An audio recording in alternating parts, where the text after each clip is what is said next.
must have enjoyed playing in the rain. But do you know how does rain fall?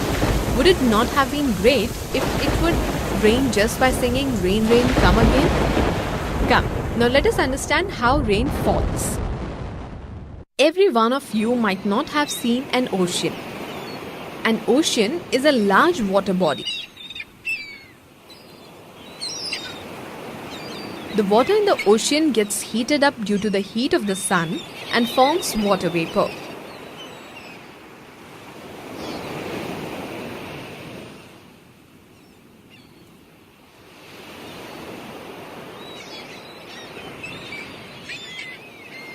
This water vapor is lighter than the hot air of the ocean.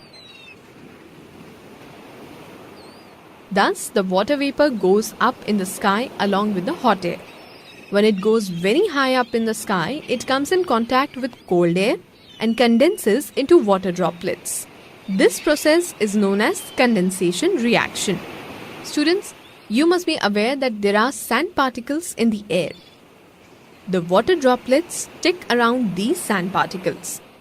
The water droplets around the sand particles combine to form a cloud.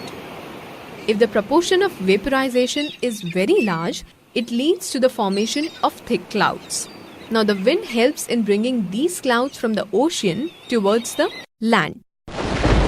The thick clouds also come down due to the gravitational force. Moreover, the atmosphere on the land is cool and moist due to the evaporation from the green vegetation. Therefore, the water molecules in the clouds become bigger and heavier, and they fall on the earth in the form of rain.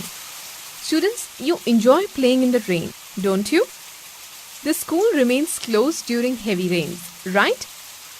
Now let us see where this rainwater goes and how it can be used. Some quantity of rainwater is accumulated in the rivers, lakes, and ultimately that water goes to the sea. Some quantity of rainwater is absorbed in the land. The water percolates deep and accumulates at the rocky hard portion inside the land. This accumulated water flows inside the land and we get this water in wells, step wells or tube wells.